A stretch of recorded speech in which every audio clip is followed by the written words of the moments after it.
Welcome to mid day debate. నేను Vijay. Group 2 పరీక్షలను వాయిదా వేయాలంటూ అభ్యర్థులు ఆందోళన బాటపట్టారు. ఒకేసారి 3 రకాల పోటీ పరీక్షలు ఉండడం వల్ల తాము మనోవేదనకు గురవుతున్నామని ఆందోళన వ్యక్తం చేస్తున్నారు. టీఎస్పీఎస్సీ కార్యాలయం, అసెంబ్లీ, గన్ పార్క్ ముట్టడి కార్యక్రమాలతో తమ ఆవేదనను ప్రభుత్వానికి తెలియజేసే ప్రయత్నం చేశారు. అభ్యర్థులకు ప్రతిపక్ష పార్టీలు అండగా నిలిచాయి. మరి ప్రభుత్వాన్ని విజ్ఞప్తి చేస్తున్న నిరుద్యోగుల ఆందోళనని పట్టించుకోవడం లేదా? అభ్యర్థుల ఆందోళనకు ప్రభుత్వం దిగి వస్తుందా? అదే పనిగా వాయిదా వేస్తే అసలుకే మోసం వస్తుందా? ఇలాంటి అంశాలపై ఇవాటి డిబేట్లో చర్చిద్దాం. దీనికి సంబంధించి మనతో పాటు ప్రొఫెసర్ మురళీ మనోహర్ గారు, ఏబీవీపీ మాజీ అధ్యక్షులు ఉన్నారు. ఆయనతో మాట్లాడదాం. మురళీ మనోహర్ గారు నమస్తే అండి. నమస్తే సార్, ఇప్పుడు గ్రూప్ 2 పరీక్ష వాయిదా వేయాలంటూ అభ్యర్థులు డిమాండ్ను ప్రభుత్వం ఎందుకు పట్టించుకోవడం లేదు? ముఖ్యంగా ప్రిపరేషన్గా మాకు టైం లేదనేదే గ్రూప్ 2 అభ్యర్థుల ఆవేదన. అవునండి, ఈ టైం లేదు అనే ఒక ఆర్గ్యుమెంట్ వాళ్ళు పెట్టారు. తర్వాత అనేక పరీక్షలు ఒకేసారి వచ్చాయనేది అందరికీ తెలిసినటువంటి విషయం. కనుక పరీక్షలన్నీ ఒకేసారి అయ్యేసరికి వచ్చినటువంటి ఆందోళన ఇది. విద్యార్థుల, ముఖ్యంగా నిరుద్యోగుల యొక్క ఆందోళన. ఇప్పుడు కాదు కదా, మీరు అసెంబ్లీ జరుగుతున్నప్పటి నుంచి కూడా ఈ ఆందోళన నడుస్తూ ఉంది. మీరు అసెంబ్లీకి వచ్చారు. వాళ్ళేమి ప్రతిపక్ష పార్టీలతో ఉండి మిమ్మల్ని ఇబ్బంది పెట్టేటువంటి వాళ్ళు కాదు. ఎందుకంటే వీళ్ళు ప్రతిపక్షాల వాళ్ళు కాదు, వీళ్ళు రాజకీయ నాయకులు కాదు. వీళ్ళు యువకులు, నిరుద్యోగులు. చాలా ఏళ్లుగా తెలంగాణ రాకముందు నుంచి కూడా ఈ ఉద్యోగాల కరువు కోసమే ఎదురు చూస్తున్నటువంటి వాళ్ళు, నిరీక్షిస్తున్నటువంటి వాళ్ళు, పైగా ఉద్యమంలో ఉన్నటువంటి వాళ్ళు. ఈ తెలంగాణ తెచ్చుకుంటే మాకు ఈ ఉద్యోగాలు వస్తాయని చెప్పేసి ఆ ఉద్యమంలో గొప్ప పాత్ర నిర్వహించినటువంటి వాళ్ళు. అలాంటి వాళ్ళు ఈరోజు బాధితులుగా ఈ ప్రభుత్వం ముందల నిలబడ్డారు, విజ్ఞప్తి చేసుకుంటున్నారు. కవిత గారిని కలిశారు, కేటీఆర్ని గారి కలిశారు. వాళ్ళు కనుక మీరు ఒకసారి వెనక్కి వెళ్ళి చూస్తే వాళ్ళు మొదట్లో కలిసినటువంటి వ్యక్తులు ఎవరు అంటే ప్రభుత్వానికి సంబంధించినటువంటి మంత్రులను, ఎమ్మెల్యేలను, వీళ్ళని మాత్రమే కలిశారు. ఎందుకంటే దీన్ని ఎందుకు నేను అది ప్రత్యేకంగా చెప్తున్నానంటే వాళ్ళ యొక్క నిజాయితీని చెప్తున్నారు. వాళ్ళు నిజంగా బాధితులు, వాళ్ళు రాజకీయం చేయడం లేదు. బాధితుల సమస్యలు ఏదైనా వచ్చినప్పుడు ప్రభుత్వం ఉండాల్సినటువంటి మొదటి లక్షణం ఏంటంటే కూర్చొని వినాలి. విన్న తర్వాత వెంటనే ఇందులో మీకు ఇబ్బందులు వస్తున్నాయి అనుకోండి, ప్రభుత్వానికి ఏ ఇబ్బందులు ఉన్నాయనేది ఒక కమిటీ వేయాలి, ఎక్స్పర్ట్స్ కమిటీ వేయాలి. టీఎస్పీఎస్సీలో మనుషులు ఉన్నారు కదా, లేకపోతే అధికారులు ఉన్నారు కదా, అధికారులను ఒక 3 4 కూర్చొని దీన్ని పరిశీలించండి అంటే వాళ్ళు పరిశీలిస్తారు కదా. నిజంగా సమస్య ఉందా? సమస్యలు 2 వైపులు ఉన్నాయి. ఒకటేమో విద్యార్థులకు, నిరుద్యోగులకు సమస్య అయితే, రెండవది నిర్వాహకులకు కూడా సమస్య. నిర్వాహకులు ఎలా నిర్వహించాలి? ఇన్ని పరీక్షలు ఉన్నాయి ఇంత తక్కువ సమయంలో. ఈ తక్కువ సమయము అనేది పెట్టింది మీరే, ప్రభుత్వమే. 8 ఏళ్లుగా పరీక్షలు నిర్వహించని ప్రభుత్వము ఒకేసారి అన్ని పరీక్షలు పెట్టుకోవడము ఒక విషయం అయితే, రెండో విషయము 2022 తర్వాత పరీక్షలు అన్నీ పెట్టడము, గ్రూప్ 1 పరీక్ష ఇది లీక్ కావడం, దాంతో మొత్తం ఈ గందరగోళానికి దారి తీసింది. గ్రూప్ 1 ఒకసారి లీక్ కావడంతో దాని యొక్క ఎంక్వైరీ అనేటువంటి పేరు అందరూ డీలా పడిపోయి, ముఖ్యంగా నేను నిరుద్యోగులతో టచ్లో ఉన్నాను కనుక అన్ని కోచింగ్ సెంటర్స్ క్లోజ్ అయిపోయినాయి, అన్ని హాస్టల్స్ క్లోజ్ అయిపోయినాయి. ఇంటికి వెళ్ళిపోయారు, సెలవులు ఇచ్చినట్టుగా ఇంటికి వెళ్ళిపోయారు అందరూ. ఎందుకంటే ఇది చాలా టైం తీసుకుంటుంది లేండి, లీక్ అయ్యింది, పరీక్ష ప్రభుత్వం సమయం తీసుకుంటుంది అని అనుకున్నారు, వెళ్ళిపోయారు. తర్వాత మీరేదో మళ్ళా ఇదేంది గురుకులాల పరీక్షలు, లేకపోతే రీ ఎగ్జామినేషన్ గ్రూప్ 1 స్టార్ట్ చేశారు. దాంతో మళ్ళా అందరూ వచ్చేసారు, పరీక్షలు రాయడం మొదలుపెట్టారు. 700 పోస్టులు మాత్రమే ఉన్నాయి. 5 లక్షల మంది పరీక్షలు రాస్తాం. అటు గ్రూప్ 1 రాయాలి, వెంటనే గ్రూప్ 2 రాయాలి, మళ్ళీ వెంటనే గ్రూప్ 3 రాయాలి, లేకపోతే జేఎల్ ఎగ్జామినేషన్, డిఎల్ ఎగ్జామినేషన్. ఇన్ని పరీక్షలు ఒకేసారి ఇన్ని ఉద్యోగాల కోసం పడుతున్నటువంటి తంట ఇది. కనుక మీరు ప్రభుత్వానికి చిత్తశుద్ధి ఏముండాలి? అవును కదా, ఇది నిజమే కదా, ఉద్యోగం జరిగేటువంటి ఒక ఆరాటం కదా, ఇది పోరాటం కదా ఈ యువకులది, ఈ తప్పు మాదే కదా, మా నిర్వాహకమే కదా ఇంత దూరం వచ్చింది అని కనీసం మీకు ఉండాల్సినటువంటి మొదటి ఇదేంటి అంటే వాళ్ళపైన దయ ఉండాలి. కనీసం మీరు అరెస్టులు చేయొద్దు, వాళ్ళని కొట్టొద్దు, ఎందుకు ఆ విధంగా మీరు పోలీసులను ఉపయోగిస్తా ఉన్నారు? రోడ్ల పైన కూర్చోటి అరే చూస్తున్నాం కదా, అందరూ కూడా గోషా మహల్లో వాళ్ళు తీసుకెళ్లి వేయడం, అడగడానికి వచ్చిన వాళ్ళను ఆయన ఎవరు అశోక్ అదేంటి ట్యూటోరియల్స్ నడిపేటువంటి కోచింగ్ సెంటర్ ఆయన తీసుకెళ్లి చెంచల్ కూడా జైల్లో వేశారట. ఆర్ఎస్ ప్రవీణ్ గారిని పాపం హౌస్ అరెస్ట్ చేశారట. లేకపోతే కోదన్ రామ్ గారిని ఒక సీనియర్ ప్రొఫెసర్ అనేది చూడకుండా అందరినీ మీరు లోపలేస్తారా? అన్ని పార్టీల మురళీ మనోహర్ గారు, ముఖ్యంగా ఇప్పుడు ఆల్రెడీ గురుకుల పరీక్షలు జరుగుతున్నాయి, మరోపక్క జేఎల్ డిఎల్ అలాగే వచ్చే నెలలో టెట్ పరీక్ష కూడా ఉంది. కనీసం చదువుకోవడానికి అవకాశం లేదనేది ఒకటైతే, కొంత సిలబస్ కూడా యాడ్ అయింది. యాడ్ అయిన సిలబస్ అసలు మాకు తెలియదు, కనీసం యాడ్ అయిన సిలబస్ని మేము చదువుకోవాలన్నా ప్రిపరేషన్ కావాలన్నా దానికైనా కొంచెం టైం ఇవ్వాలి కదా అనేది విద్యార్థుల ఆవేదన. వాళ్ళు అడిగే దాంట్లో పూర్తి రీజనింగ్ ఉంది అండి. అందులో ఏ అనుమానం లేదు. మీరు కూర్చొని వాళ్ళ యొక్క కనీసం వాళ్ళ డౌట్స్ ను వినాలి అని అంటున్నాను నేను. మీరు తర్వాత మీ సమస్య ఉంటే ఉండని, let there be a provision. వాళ్ళ వాయిస్ ను వినండి ముందుగా, వాళ్ళ సమస్య ఏదో వినండి. ఇదిగో సిలబస్ విషయంలో చాలా సమస్యలు ఉన్నాయి, వినండి ముందుగా. వింటే మీరు ఏదైనా పరిష్కారం, అయ్యో ఊరటనన్నా కలుగుతుంది కదా చివరకు, మీరు పరిష్కారం ఇవ్వకపోయినప్పటికీ కూడా. కనుక నా విజ్ఞప్తి ఈ ప్రభుత్వము చాలా నియంతగా వ్యవహరిస్తా ఉంది, పూర్తిగా దుర్మార్గంగా వ్యవహరిస్తా ఉంది.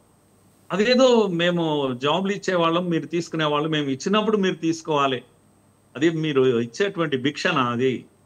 కనుక ఇది కాదు. అందరూ రాజకీయ పార్టీలు అన్నీ కూడా ఇప్పుడు నేను ఒక్క మాట చెప్తున్నానండి, ఎట్టి పరిస్థితుల్లో మీరు నిర్వహించలేరు ఈ పరీక్ష. ఏం చేసినా కూడా మీరు నిర్వహించలేరు. ఎందుకంటే రాసేవాళ్ళు పిల్లలు కనుక, రాసేవాళ్ళు నిరుద్యోగులు కనుక, వాళ్ళు రాయకపోతే నిర్వహించేది ఏం లేదు. మీకు పొలిటికల్ గెయిన్ కావాలి. మేము పెట్టాము, మేము నోటిఫికేషన్ ఇచ్చాము కనుక పరీక్ష మీరు రాయలేదు అని నెట్టేసేటువంటి ఒక దుర్మార్గమైనటువంటి ఆలోచన. శాస్త్రీయంగా ఆలోచిస్తే కూడా స్పేసింగ్ అంటామండి. స్పేసింగ్, ఒక పరీక్షకు ఇంకో పరీక్షకు కావాల్సినటువంటి ఏదైతే స్పేస్ ఉండాలో ఆ స్పేస్ ఉండి తీరాలి. పరీక్ష రాసేవాడికే తెలుస్తుంది, లేకపోతే ఓవర్ ల్యాపింగ్ అవుతుందండి.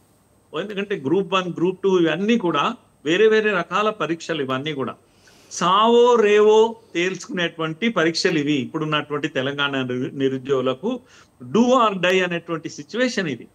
ఎందుకంటే ఇప్పుడు ఉద్యోగం రాకపోతే వాడి జీవిత కాలం ఇంకో వృత్తికి వెళ్ళిపోవాలి. ఇన్నాళ్ళు ఉద్యోగం కొరకు చదివాడు, బాగా గొప్ప చదువులు చదివారు వీళ్ళంతా కూడా. కనుక కేవలం ఉద్యోగం కోసమే ఎదురు చూస్తున్నటువంటి వాళ్ళు ఇప్పుడు తేలిపోతుంది వీళ్ళకు. పెళ్లి ఎలా కావాలి, ఎలాంటి అమ్మాయి వస్తుంది, ఆయన డ్రీమ్స్ ఉన్నాయి కొన్ని. మంచి ప్రభుత్వ ఉద్యోగం గ్రూప్ 2 కొట్టేసి మంచి అమ్మాయిని పెళ్లి చేసుకోవాలి, లైఫ్ లో సెటిల్ కావాలి, వాళ్ళ ఇంటి కుటుంబం యొక్క డ్రీమ్స్ ఇవన్నీ కూడా. ఇది కాకపోతే నెక్స్ట్ ఏంటి అనేది ఒక ప్రశ్న వస్తా ఉంది. ఇలాంటి పరిస్థితుల్లో ఇంత దుర్మార్గంగా ప్రభుత్వం వ్యవహరిస్తుందని నేను అనుకోలేదు. ఈ ప్రభుత్వాన్ని ఎవరు గైడ్ చేస్తున్నారో తెలియదు. చాలా అన్యాయం అండి ఇది. రైట్. మురళీ మనోహర్ గారు, అలాగే పేపర్ లీకేజీ జరిగిన అదే బోర్డుతో మళ్ళీ ఎగ్జామ్స్ ఎలా నిర్వహిస్తారనే ఒక ప్రశ్న కూడా ఉత్పన్నమవుతుంది. ముఖ్యంగా పేపర్ లీకేజీ విషయంలో ఇంతకుముందు మీరు చెప్పినట్టు విద్యార్థులందరూ కూడా మానసిక ఒత్తిడికి గురయ్యారు. కనీసం మానవతా దృక్పథంతో సరే ఆలోచించాలి అని చెప్పి విద్యార్థులు అడుగుతున్న పరిస్థితి. ఎస్, అది ఒక సబ్జెక్ట్. పేపర్ లీకేజ్ విషయంలో ఈ ప్రభుత్వం నిర్వాహకం ఎలా ఉంది అనేటువంటి విషయం చూసినట్టయితే, గ్రూప్ 1 పరీక్ష లీకేజ్ తర్వాత 1 by 1 ఇంజనీరింగ్ సంబంధించినటువంటి పరీక్షలు పేపర్లు 1 by 1 బయటికి వచ్చింది. నేనేమంటున్నా అంటే, ఇంతవరకు మీ ఎంక్వైరీలో ఇంకొక వ్యక్తి దొరికాడు, ఈయన దొరికాడు, ఆయన దొరికారు, అనుమానించిన వాళ్ళని అందరినీ తీసుకొచ్చారు మీరు. అది పెద్ద షో ఆఫ్ చేశారు మీడియాలో అంతా కూడా. కానీ అందరూ అడిగింది, విద్యావేత్తలు ప్రజలు అందరూ అడిగింది ఏంటి అంటే, మీరు పేపర్ ఎక్కడ లీక్ అయింది? పేపర్ టీఎస్పీఎస్సీలో లీక్ అయింది. టీఎస్పీఎస్సీ చైర్మన్ దగ్గర కోడ్ ఉంటుంది, కంప్యూటర్ ఓపెన్ కావాలంటే, లేకపోతే ఓటీపీ అలాంటివన్నీ కూడా వచ్చేసాయి. ఇప్పుడు సెక్యూరిటీ ఏదైతే ఉంటుందో అవన్నీ కూడా అక్కడ ఉంటాయి. కనుక అక్కడ ఇవన్నీ ఎవరు నిర్వహించారు? వాళ్ళంతా ఎవరు అని అంటే అవుట్సోర్సింగ్ ఎంప్లాయీస్. ఈ ప్రభుత్వం యొక్క బలహీనత ఇక్కడ కనపడుతుంది. పరీక్షలు పెట్టి ఉద్యోగాలు ఇవ్వాల్సినటువంటి టీఎస్పీఎస్సీలోనే శాశ్వతమైనటువంటి పర్మనెంట్ ఎంప్లాయీస్ లేవు. కనుక తుమ్మితే ఊడిపోయేటువంటి ఉద్యోగం ఏంటి అంటే అవుట్సోర్సింగ్ ఎంప్లాయీస్. వీళ్ళు ఎప్పుడైనా ఏదైనా చేయొచ్చు, వెళ్ళిపోవచ్చు. వాళ్ళకేం సంబంధం లేదు, రేపు వాళ్ళకు ఉద్యోగం ఊడబీకడానికి కూడా వాళ్ళకి ఉద్యోగం లేదు. అలాంటి ఇర్రెస్పాన్సిబుల్ బిహేవియర్ ఈ ప్రభుత్వం దగ్గర ఉంది. టీఎస్పీఎస్సీలో అసలు నేనేమంటున్నా అంటే నేరస్తుడు ఎవడు అని ఏ ఎంక్వైరీ లేకుంటే చెప్పేటువంటి నేరస్తుడు ఎవరంటే మొదటి నేరస్తుడు చైర్మన్, ఆ తర్వాత అక్కడ ఉన్నటువంటి మిగతా వ్యక్తులు, సభ్యులు అందరు కూడా. కనుక నేరస్తుని అక్కడ దాచేసి, లేదా ఆయనతో మీరు ఎవరైనా మినిస్టర్స్ లీకేజ్ చేయించారా, అసలు మీరే పేపర్లు అమ్ముకున్నారా, ప్రభుత్వమే పేపర్లు అమ్ముకున్నదా, ప్రభుత్వమే ఉద్యోగాలను అమ్ముకున్నదా, నేను అడుగుతున్నాను. ఎందుకు అని అంటే మీరు కాపాడే ప్రయత్నం చేస్తున్నారు. ఎవరైతే నేరస్తులు అక్కడ ఉన్నారో ఆఫీస్లో వాళ్ళని కాపాడే ప్రయత్నం చేస్తున్నారు. ఎవరిపైన నెట్టేయాలనేటువంటి మీకు నిజాయితీ ఉంటే, నిజంగా మీకు గుండె నిండా నిబ్బరం ఉంటే, నిజాయితీ ఉంటే ఏం చేస్తారు? ఇప్పుడున్నటువంటి జడ్జెస్ తోటి, వర్కింగ్ లో ఉన్నటువంటి జడ్జెస్ తో మీరు ఎంక్వైరీ చేస్తారు. మీ శీల పరీక్ష పూర్తి అయిపోతుంది కదా. కనుక నేనేమంటున్నాను, ఈ ప్రభుత్వాన్ని తప్పు వాడుతా ఉన్నా. ఈ ప్రభుత్వానికి ధైర్యం లేదు, ఒక న్యాయమూర్తితో విచారణ చేయించేటువంటి ధైర్యం లేదు. అందుకే తూతూ మంత్రంగా తామే ఏదో ఒకటి ఇది వేసేసి, ఒక కమిటీ వేసేసి విచారణ చేస్తా ఉంది. తప్పు అక్కడ జరిగిపోయింది. రెండవది ఏంటంటే ఆ లీకేజ్ కారణంగా వచ్చినటువంటి డిస్టర్బెన్స్. ఇదంతా కూడా ఈ రాష్ట్రంలో ఇప్పుడు ఉన్నటువంటి సమస్య అంతా ఓవర్ ల్యాపింగ్ స్టార్ట్ అయింది. ఆ పరీక్షనే మళ్ళా పెట్టడము.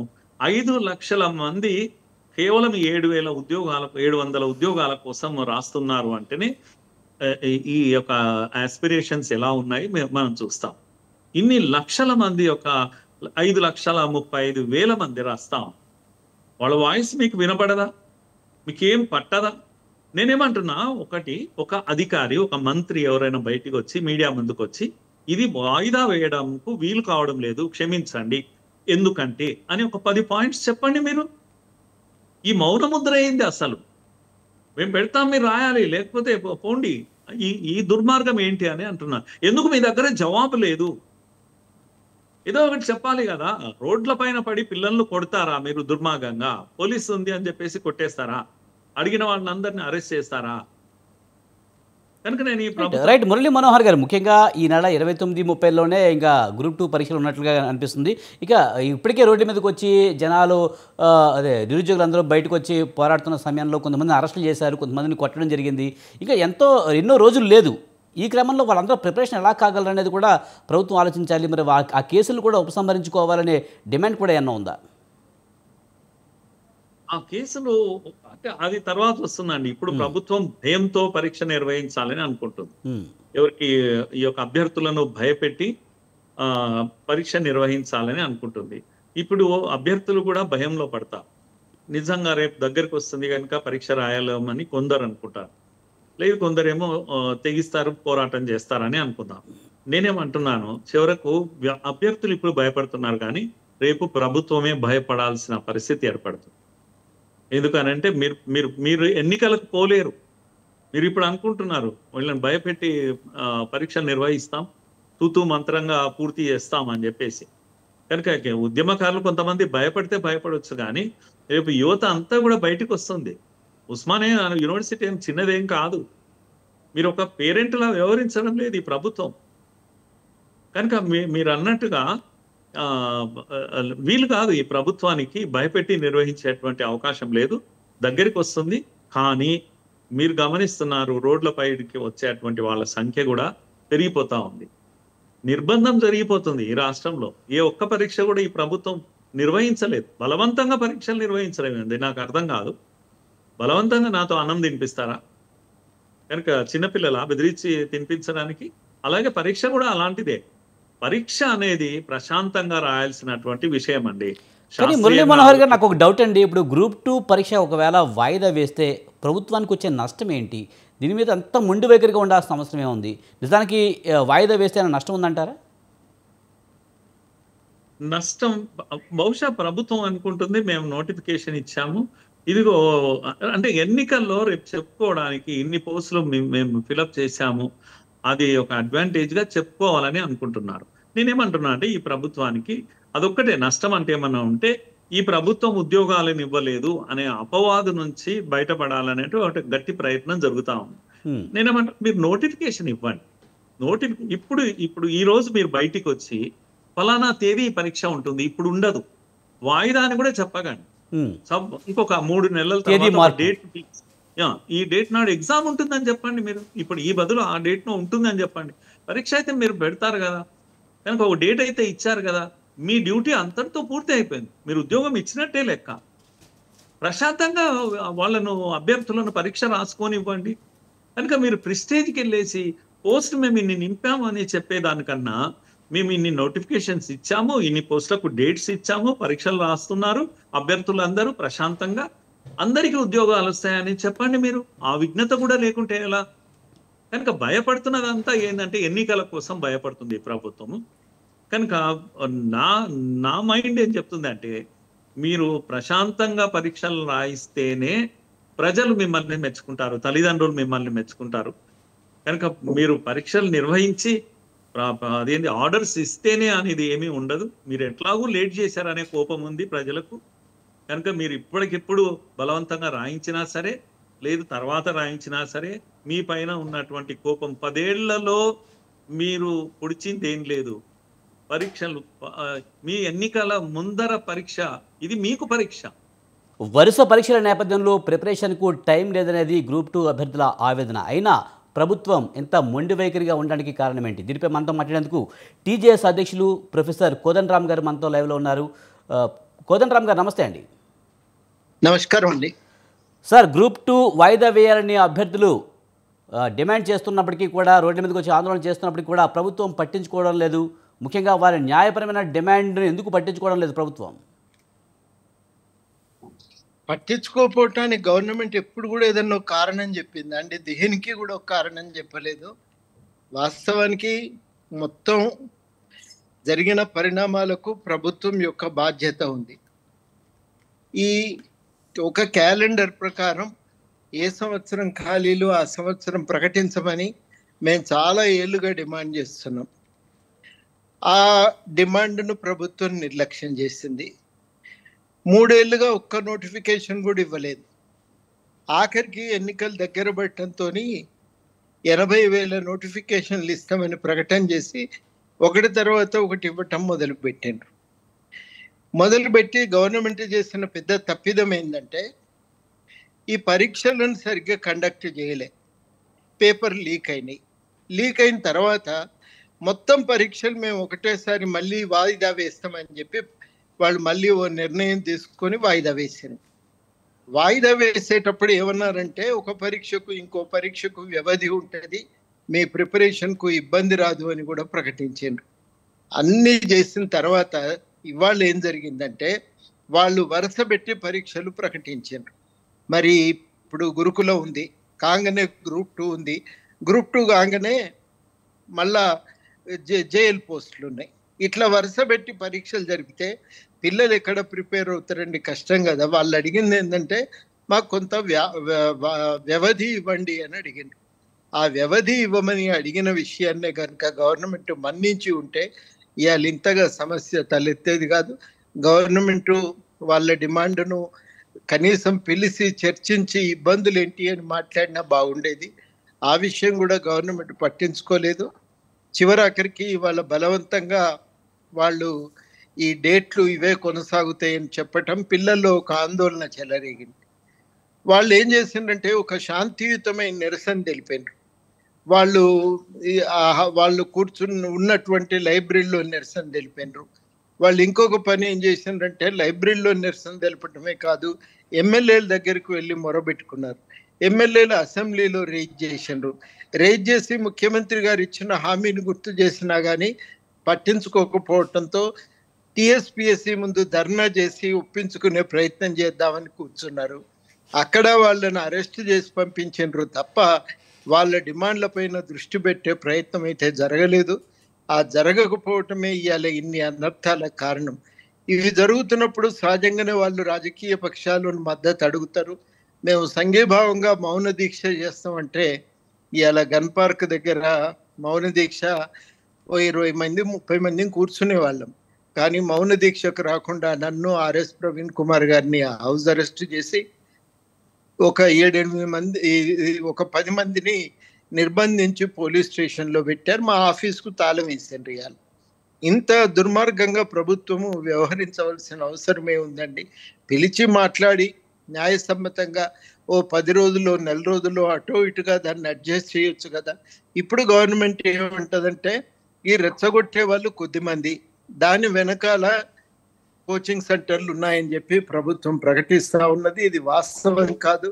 ఈ మొత్తము ఇవాళ జరుగుతున్నటువంటి పరిణామాల వెనుక ఏ కోచింగ్ సెంటర్లు లేవు. ఇది పిల్లలకు సంబంధించిన న్యాయమైనటువంటి డిమాండ్.